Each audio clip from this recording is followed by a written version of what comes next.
Exercice 3. Aussi, il s'agit ici d'une sphère chargée. Considérons une sphère de rayon grand R chargée en volume, définie par une densité volumique de charge ρ, telle que ρ est égal à R au carré, où petit a est une constante positive.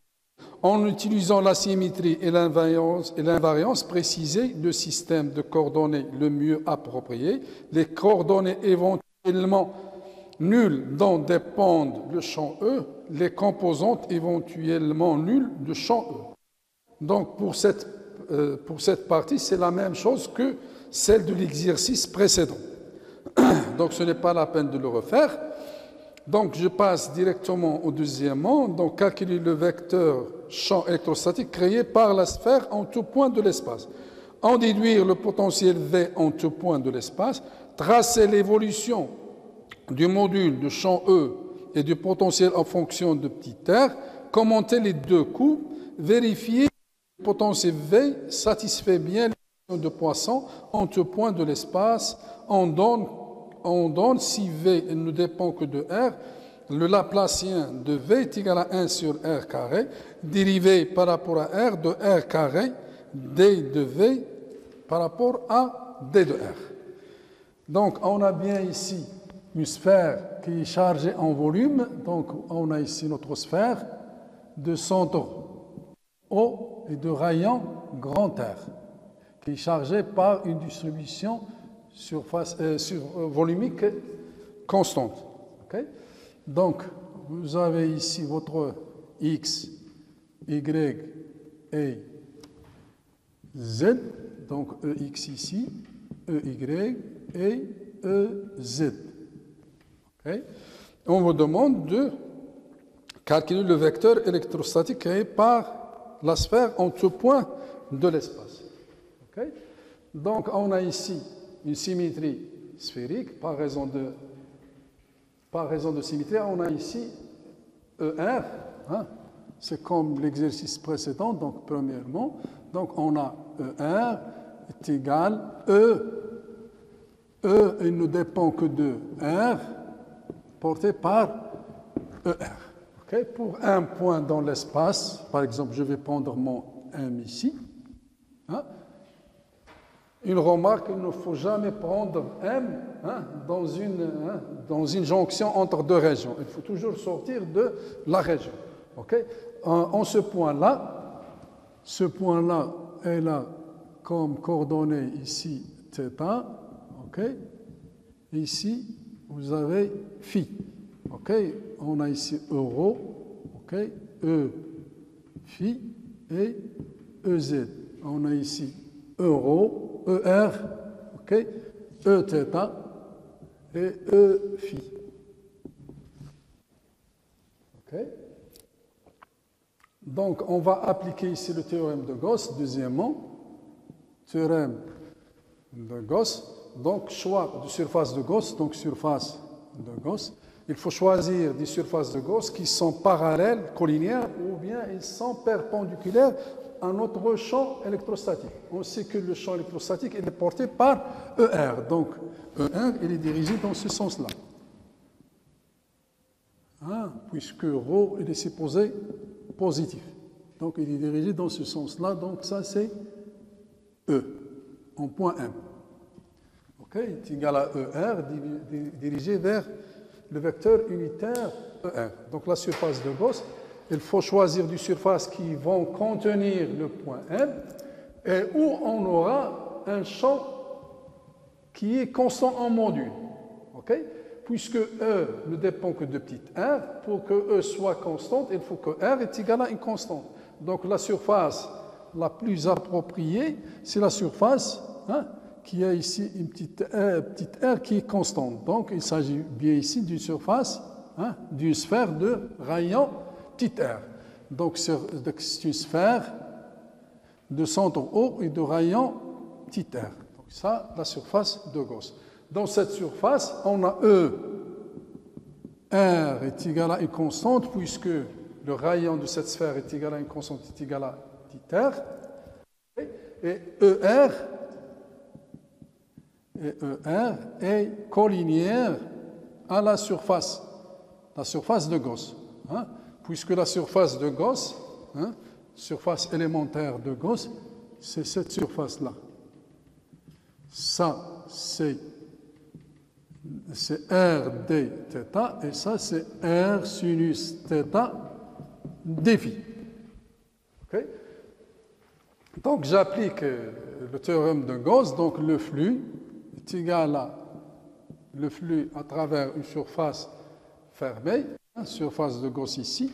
On a ici E ds qui est égal, E il est porté par ER, ds à quoi est égal, c'est R sinus θ, d θ, R carré, sinus θ, d θ, d phi porté par ER. Okay? Le produit scalaire de ER avec ER, ça va me donner 1. R ici, il est égal à une constante, surface de Gauss, donc R est égal à une constante, je peux la sortir.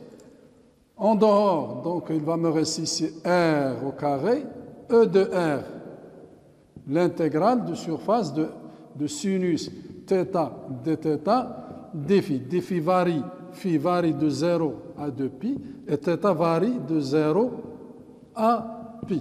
Donc l'intégrale de cette double intégration, c'est 4π. Donc c'est 4π, R carré, E de R.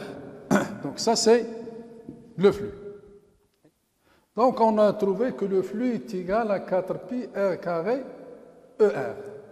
Donc pour calculer les charges à l'intérieur de ma distribution, donc on a deux cas à distinguer, soit que le petit r soit inférieur ou égal à grand R, c'est-à-dire nous sommes dans cette région-là, okay, donc notre surface de charge, donc je peux noter ici, donc on a ici, voilà, donc je vais faire une coupe, donc ça c'est 0 au grand R, et notre charge elle se trouve à l'intérieur, ok?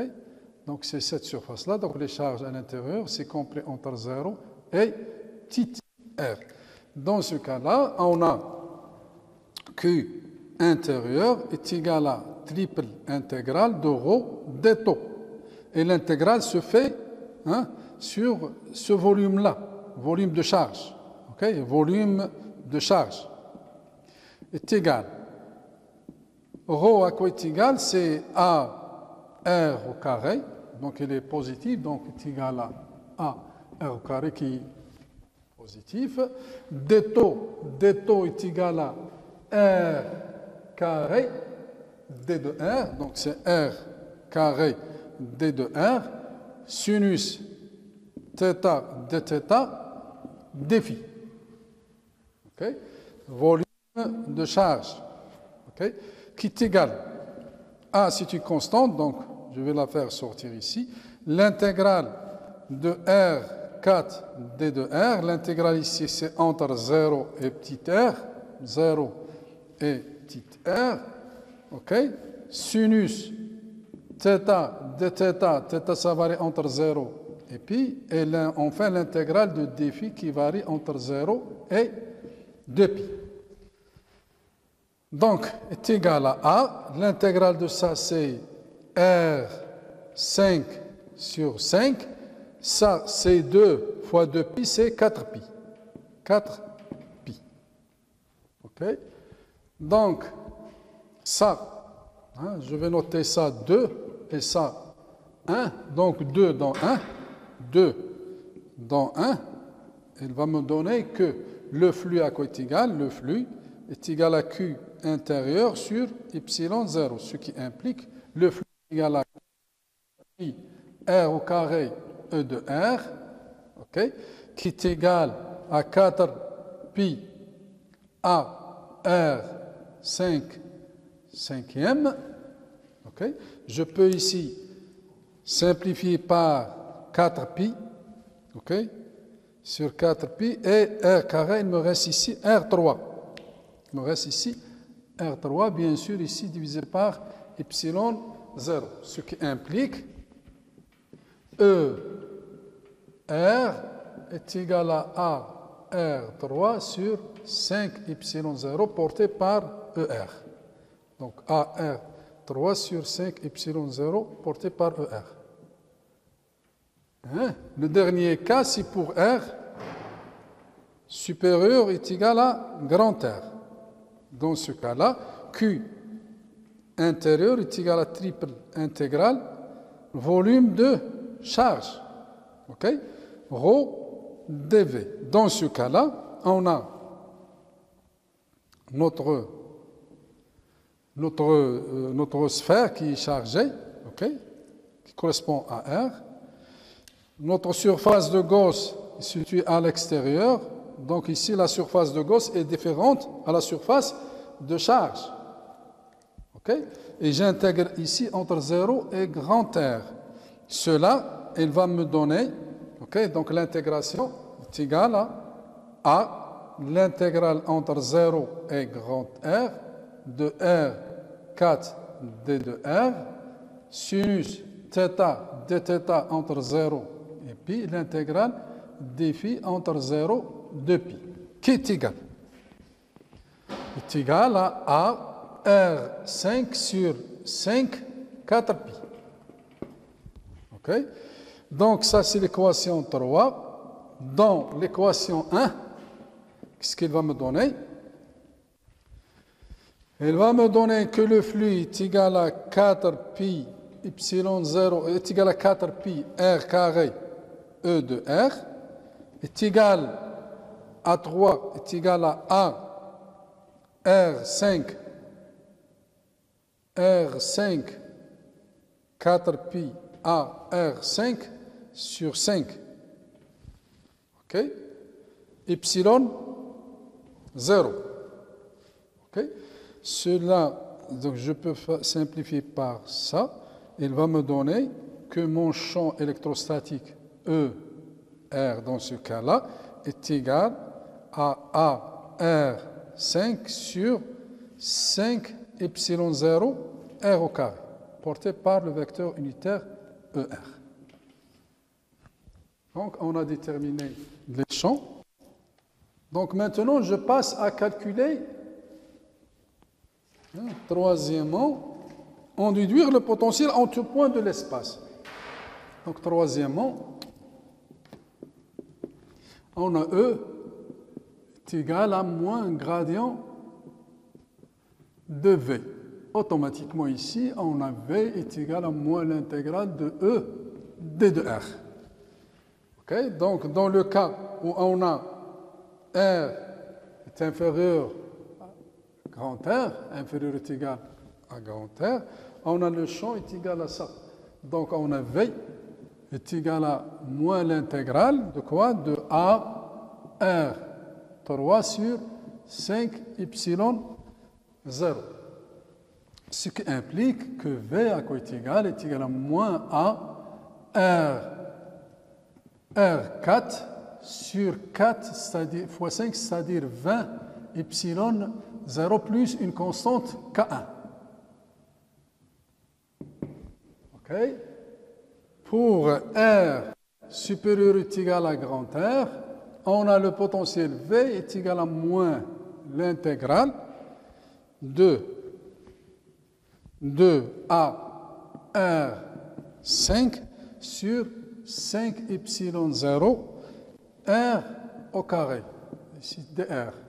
dr, ce qui implique que le potentiel en point M dans ce cas-là, à quoi est égal ici, moins 1 sur R carré de dr, c'est 1 sur R, donc il me reste ici A R 5 sur 5 epsilon 0 R plus une constante K2.